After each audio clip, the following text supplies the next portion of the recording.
Welcome back to clean news MP. चलिए देखते हैं मध्य प्रदेश की 25 फटाफट बड़ी खबरों को। इससे पहले आप न्यूज को कहां से देख रहे हैं, हमें कमेंट में बताना बिल्कुल ना भूलें। साथ ही हमारे फेसबुक पेज को भी फॉलो करें। फेसबुक पेज का लिंक डिस्क्रिप्शन में दिया गया है।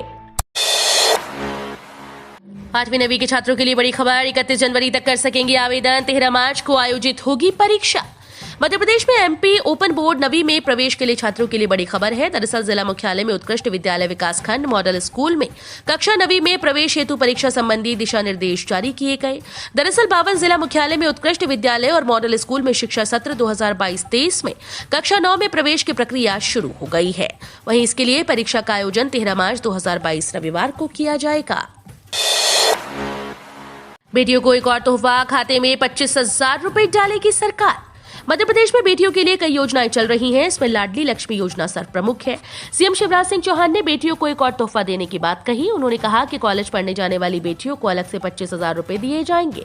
प्रदेश सरकार ये राशि सीधे उनके खातों में डालेगी। सीएम शिवराज सिंह बालिका दिवस पर जीवाजी विश्वविद्यालय में कार्यक्रम में बोल रहे थे। उन्होंने कहा कि प्रदेश सरकार बेटियों के लिए लाडली लक्ष्मी योजना 2 भी जल्द लेकर आएगी। ई चालान नहीं भरने वालों को पकड़ो, 500 रुपए इनाम पाओ। ई चालान की वसूली को लेकर ट्रैफिक पुलिस सख्त हो गई। सोमवार को आज टीम्स ने घर घर जाकर करीब 300 ई चालान की वसूली की। जो लोग पते पर नहीं मिल रहे, उन वाहनों के नंबर फील्ड में तैनात कर्मचारियों को दिए जा रहे हैं। जो कर्मचारी इन वाहनों को पकड़ेगा उन्हें पहली बार में प्रशंसा का प्रमाण पत्र मिलेगा। इससे अधिक वाहन पकड़ने पर 100 से 500 रुपए तक का इनाम दिया जाएगा। ये राशि पुलिस कर्मियों के बैंक खातों में जमा कराई जाएगी। पिछले 3 साल से ई चालान की वसूली 15% से आगे नहीं बढ़ पाई है। मध्य प्रदेश क्षेत्र विद्युत वितरण कंपनी ने 34.54 लाख उपभोक्ताओं को दी 1 रुपए यूनिट में बिजली। बिजली कंपनी राज्य शासन की लोकप्रिय गृह ज्योति योजना का प्रभावी क्रियान्वयन कर रही है। 1 माह के दौरान 34,54,000 उपभोक्ताओं 1 यूनिट की रुपए की दर से बिजली उपलब्ध कराई गई। इन पात्र उपभोक्ताओं को प्रथम 100 यूनिट तक बिजली 1 रुपए यूनिट की दर से प्रदान की गई। इससे शासन की ओर से उपभोक्ताओं को लगभग 137 करोड़ रुपए की सब्सिडी प्रदान की गई है। एमपी पुलिस कांस्टेबल भर्ती।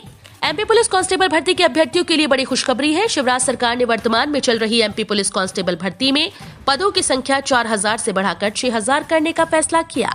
इस फैसले की जानकारी एमपी सरकार के प्रवक्ता और गृह मंत्री नरोत्तम मिश्रा ने मंगलवार को दी।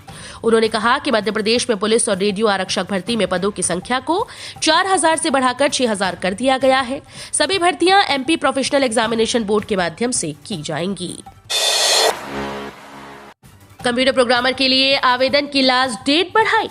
MP public service commission Indore द्वारा मध्य प्रदेश गृह निर्माण एवं अधोसंरचना विकास विभाग के लिए कंप्यूटर प्रोग्रामर परीक्षा 2021 की अधिसूचना जारी कर दी थी। ऑनलाइन आवेदन की लास्ट डेट 23 जनवरी 2022 घोषित की गई थी, परंतु अब इसे बढ़ा दिया गया है। शुद्धि पत्र क्रमांक 019/2021 दिनांक 24 जनवरी 2022 के अनुसार ऑनलाइन आवेदन पत्र प्रस्तुत करने की अंतिम तिथि दिनांक 2 फरवरी 2022 रात 12 बजे तक घोषित की गई है। आंगनवाड़ी केंद्रों को लेंगे गोद, हो रहा रजिस्ट्रेशन। आंगनवाड़ी केंद्रों को सुदृढ़ करने के लिए समुदाय की भागीदारी बढ़ाने के उद्देश्य से अडॉप्ट एन आंगनवाड़ी कार्यक्रम प्रारंभ किया गया। कार्यक्रम में आंगनवाड़ी केंद्रों को अपनाने के लिए जनप्रतिनिधि, शासकीय कर्मी, सामाजिक कार्यकर्ता, सामाजिक संगठन, गैर शासकीय संस्थाएं, औद्योगिक संस्थाएं और अन्य संगठन अधोसंरचना, आंगनवाड़ी संचालन, पोषण सुधार आदि गतिविधियों में सहयोग कर सकते हैं। बजट से पहले 1 फरवरी को बुलाई गई विधायक दल की बैठक, ये है अहम कारण। मध्य प्रदेश सरकार बजट से पहले इस बार कई तैयारियों में जुट गई है। खास बात यह है कि इस बार 1 फरवरी को भाजपा विधायक दल की बैठक बुलाई गई। इस बैठक में विधायकों से बजट को लेकर चर्चा की जाएगी और उनके भी सुझाव इस बजट में शामिल किए जाएंगे। जबलपुर हाईकोर्ट में राज्य सरकार ने दिया जवाब, 50% क्षमता के साथ कराएंगे विश्वविद्यालयीन ऑफलाइन परीक्षाएं। मध्य प्रदेश शासन ने विश्वविद्यालयों और महाविद्यालयों में होने वाली परीक्षाओं के संबंध में मंगलवार को नवीन अधिसूचना जारी की। संशोधित अधिसूचना के तहत कोरोना संक्रमण के कारण जो छात्र परीक्षा में शामिल नहीं हो पाएंगे या परीक्षा केंद्र पहुंचने में असमर्थ होंगे, उनके लिए ऑफलाइन परीक्षाएं समाप्त होने के 2 सप्ताह बाद अलग से परीक्षा आयोजित की जाएगी। उच्च शिक्षा विभाग का बड़ा फैसला, प्राचार्यों को मिले ये निर्देश, छात्रों को राहत। मध्य प्रदेश के कॉलेज छात्रों के लिए बड़ी खबर है। उच्च शिक्षा विभाग ने छात्रों को लेकर बड़ा फैसला किया। इसके तहत वर्तमान में संचालित परीक्षाओं के दौरान विद्यार्थियों के कोरोना पॉजिटिव पाए जाने पर उन्हें परीक्षा में बैठने की अनुमति नहीं मिलेगी, लेकिन परीक्षा समाप्त होने के 10 दिन बाद उन्हें मौका दिया जाएगा। इसके लिए प्राचार्यों और महाविद्यालयों को महत्वपूर्ण निर्देश दिए गए। दरअसल मध्य प्रदेश के विश्वविद्यालयों के स्नातकोत्तर पाठ्यक्रम के प्रथम और तृतीय सत्र के परीक्षार्थी जो स्वयं कोविड से अथवा संक्रमण की वजह से अपने शहर से परीक्षा केंद्र जाने में असमर्थ हैं, ऐसे विद्यार्थी की परीक्षा समाप्ति के 10 दिन में समय सारणी जारी कर 2 सप्ताह में परीक्षा आयोजित की जाएगी। कांग्रेस 1 फरवरी से पूरे प्रदेश में शुरू करेगी घर घर चलो अभियान। प्रदेश कांग्रेस अध्यक्ष और पूर्व मुख्यमंत्री कमलनाथ 1 फरवरी से पूरे प्रदेश में घर घर चलो अभियान की शुरुआत करने जा रहे हैं। कांग्रेस पार्टी की विचारधारा, नीति और कमलनाथ सरकार के दौरान किए गए कार्यों को मध्य प्रदेश के प्रत्येक घर तक पहुंचाने के लिए कांग्रेस घर चलो अभियान शुरू कर रही है। पूर्व मुख्यमंत्री कमलनाथ 1 फरवरी को देवास से इस कार्यक्रम का शुभारंभ करेंगे। विधायक रवि जोशी को इस अभियान का प्रदेश प्रभारी बनाया जाएगा। आयोग ने उम्मीदवारों को दी बड़ी राहत, बढ़ाई गई ऑनलाइन आवेदन की तिथि। मध्य प्रदेश लोक सेवा आयोग ने सिस्टम एनालिसिस और प्रोग्रामर के पदों पर संविदा के आधार पर नियुक्ति के लिए विज्ञापन जारी किया। दरअसल 2 नवंबर 2021 को MPPSC की वेबसाइट पर सिस्टम एनालिस्ट और प्रोग्रामर के पदों पर वैकेंसी के लिए नोटिफिकेशन जारी किया गया था। वहीं अब आयोग द्वारा सिस्टम एनालिसिस प्रोग्रामर के पद की संविदा के आधार पर ऑनलाइन आवेदन की अवधि में वृद्धि की गई है, जिसके बाद अभ्यर्थी 28 जनवरी 2022 से 6 फरवरी 2022 तक ऑनलाइन आवेदन करने के लिए पात्र होंगे। प्रधानमंत्री नरेंद्र मोदी ने की MP की पूर्व CM उमा भारती की तारीफ, निकाले जा रहे इसके सियासी मायने। प्रधानमंत्री नरेंद्र मोदी ने सोमवार को देश के बहादुर बच्चों के साथ सीधे संवाद में मध्य प्रदेश की पूर्व मुख्यमंत्री उमा भारती की प्रतिभा की तारीफ की और बचपन का किस्सा भी सुनाया। पहली नजर में ये भले ही सामान्य लगता है, लेकिन इसके सियासी मायने निकाले जा रहे हैं। उमा भारती मध्य प्रदेश में शराबबंदी के लिए 14 फरवरी से अभियान की घोषणा कर चुकी है, तो उत्तर प्रदेश में हिंदुत्व कार्ड और OBC के लिए उमा भारती प्रभावी चेहरा साबित हो सकती हैं। राष्ट्रीय ध्वज की छवि के साथ जूते बेचने पर मध्य प्रदेश में अमेजॉन के खिलाफ FIR के निर्देश। राष्ट्रीय ध्वज की छवि के साथ जूते और अन्य उत्पाद बेचने के मामले में गृह मंत्री डॉक्टर नरोत्तम मिश्रा ने अमेजॉन के मालिक और अधिकारियों के खिलाफ प्राथमिकी दर्ज करने के निर्देश पुलिस महानिदेशक को दिए। उन्होंने कहा कि राष्ट्र के अपमान का कोई भी काम बर्दाश्त नहीं किया जाएगा। अमेजॉन ने प्रथम दृष्टया ध्वज संहिता का उल्लंघन किया। यह असहनीय है कि जूते तक पर इसका उपयोग किया गया। अमेजॉन पर परिधान और खाद्य पदार्थों के पैकेज पर राष्ट्रीय ध्वज की छवि उकेरी गई।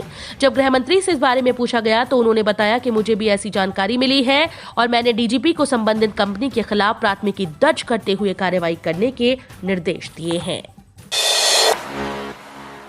इन पदों पर बंपर भर्ती 28 जनवरी लास्ट डेट। मध्य प्रदेश के युवाओं के लिए सरकार नौकरी पाने का सुनहरा मौका है। मध्य प्रदेश सड़क परिवहन विकास निगम लिमिटेड ने 126 पदों पर भर्ती निकाली। इसके तहत general manager, deputy general manager, accountant और असिस्टेंट जनरल मैनेजर के पदों पर भर्ती की जाएगी। इसके लिए आवेदन की प्रक्रिया शुरू हो गई है और लास्ट डेट 28 जनवरी 2022 है। इच्छुक उम्मीदवार MPRDC की आधिकारिक वेबसाइट mprdc.gov.in पर जाकर आवेदन कर सकते हैं। डी और बकाया एरियर को लेकर केंद्रीय कर्मचारियों को इस हफ्ते मिल सकती है खुशखबरी। केंद्रीय कर्मचारियों को जल्द ही केंद्र सरकार सौगात दे सकती है। केंद्रीय कर्मचारियों के महंगाई भत्ते में जल्द बढ़ोतरी हो सकती है। इसके साथ ही 18 महीने के बकाये दिए एरियर पर भी बड़ा ऐलान किया जा सकता है। अगर ऐसा हुआ तो न केवल केंद्रीय कर्मचारी की सैलरी बढ़ जाएगी, बल्कि बकाये एरियर मिलने की से भी कमर तोड़ से बड़ी राहत मिलेगी। दरअसल केंद्र सरकार ने केंद्रीय कर्मचारियों को 18 महीने का बकाया DA का एरियर नहीं दिया है। कर्मचारी लंबे समय से लंबित DA भुगतान की मांग कर रहे हैं। SBI, PNB और BOB में 1 फरवरी से बदलने वाले हैं नियम, जान लेंगे तो होंगे फायदे। 1 फरवरी से बैंक ऑफ बड़ौदा ने चेक क्लियरेंस नियम से जुड़े नियम में बदलाव होने वाला है। बैंक द्वारा दी गई जानकारी के मुताबिक 1 फरवरी से चेक पेमेंट के लिए ग्राहकों को पॉजिटिव पे सिस्टम फॉलो करना होगा। इसका मतलब है कि अब ग्राहकों को अपना चेक इशू करने के बाद उस चेक से संबंधित जानकारी बैंक को भेजनी होगी। यदि आपने चेक जारी किया और आपको जानकारी नहीं दी तो आपका चेक वापस भेजा जा सकता है, मतलब वो कैश नहीं हो पाएगा। SMS, mobile app, internet banking और ATM के माध्यम से दी जा सकती है। हाई अलर्ट, यात्रियों के जूते भी खुलवाकर की जा रही है जांच। इंदौर के देवी अहिल्याबाई होलकर अंतर्राष्ट्रीय विमानतल पर इन दिनों बड़े बूट पहनने वाले यात्रियों के भी जूते खुलवाकर जांच की जा रही है। इतना ही नहीं, यात्री के अलावा किसी भी अन्य व्यक्ति के प्रवेश पर रोक लगाते हुए विजिटर्स पास बंद कर दिए गए। ये सब यहां 26 जनवरी के मद्देनजर घोषित हाई अलर्ट के तहत किया जा रहा है। इन दिनों यात्रियों और सामान की भी 3 स्तर पर सख्त जांच की जा रही है। उल्लेखनीय है कि इंदौर सहित देश के सभी संवेदनशील एयरपोर्ट पर यह अलर्ट जारी किया गया, जो 30 जनवरी तक लागू रहेगा। एटीएम कार्ड धारक सावधान, भूलकर भी न करें गलतियां, वरना खाली हो जाएगा बैंक खाता। भारत में बड़े पैमाने पर लोग एटीएम कार्ड का उपयोग करते हैं। इस कार्ड के जरिए आप आसानी से जरूरत पड़ने पर पैसों को निकाल सकते हैं। आज के इस डिजिटल दौर में एटीएम कार्ड के जरिए खरीदारी भी की जा सकती है। एक तरफ डिजिटल पेमेंट के क्षेत्र में कई अभूतपूर्व बदलाव हो रहे हैं, वहीं उसी के समानांतर बैंकिंग फ्रॉड से जुड़ी घटनाओं में भी वृद्धि देखने को मिल रही है। इंटरनेट के आने के बाद साइबर ठगी के मामलों में काफी तेजी देखने को मिली। कोरोना की तीसरी लहर आने के बाद ग्रामीण क्षेत्रों में बढ़ी वैक्सीनेशन की गति। कोरोना की तीसरी लहर आने के बाद ग्रामीण क्षेत्रों में वैक्सीनेशन की गति एकदम से बढ़ गई। 10 जनवरी के बाद से हर दिन ग्रामीण क्षेत्रों में 40 लाख से लेकर 60 लाख लोगों को वैक्सीन लगाई जा रही है, जो शहरी क्षेत्रों की तुलना में 4 गुना ज्यादा है। अगर हम 10 जनवरी का वैक्सीनेशन के आंकड़ों पर गौर करें तो इस तारीख को प्रदेश में 94,83,000 से अधिक लोगों को टीके लगे थे, जिनमें 68,16,000 टीके ग्रामीणों को लगाए गए थे। ओमिक्रॉन के नए सब वेरिएंट के दस्तक, जाने के उम्र के लिए कितना घातक। इंदौर में ओमिक्रॉन के नए सब वेरिएंट BA.2 ने दस्तक दी है। Shri Aurobindo institute of medical science में जीनोम सीक्वेंसिंग जांच में BA.2 के 21 मरीज मिले, इनमें 6 बच्चे हैं। BA.2 स्ट्रेन सबसे ज्यादा तेजी से फैलता है। इसमें गंभीर लक्षण नजर आने तक संक्रमण फेफड़ों को नुकसान पहुंचाने लगता है। संक्रमितों के फेफड़ों में 5 से 40% तक संक्रमण मिला है। अरबिंदो अस्पताल में भर्ती 17 वर्षीय संक्रमित के फेफड़े 40% तक संक्रमित हैं, 2 ICU में हैं। केंद्रीय खनन और ईंधन अनुसंधान में निकली भर्ती। सरकारी नौकरी पाने का सुनहरा मौका है। केंद्रीय खनन और ईंधन अनुसंधान संस्थान ने प्रोजेक्ट एसोसिएट, प्रोजेक्ट असिस्टेंट पदों के लिए भर्ती प्रकाशित की है। योग्य उम्मीदवार केंद्रीय खनन और ईंधन अनुसंधान संस्थान की आधिकारिक वेबसाइट CIMFR.nic.in पर जाकर ऑनलाइन आवेदन कर सकते हैं। आवेदन करने की आखिरी तारीख 24 फरवरी 2022 है।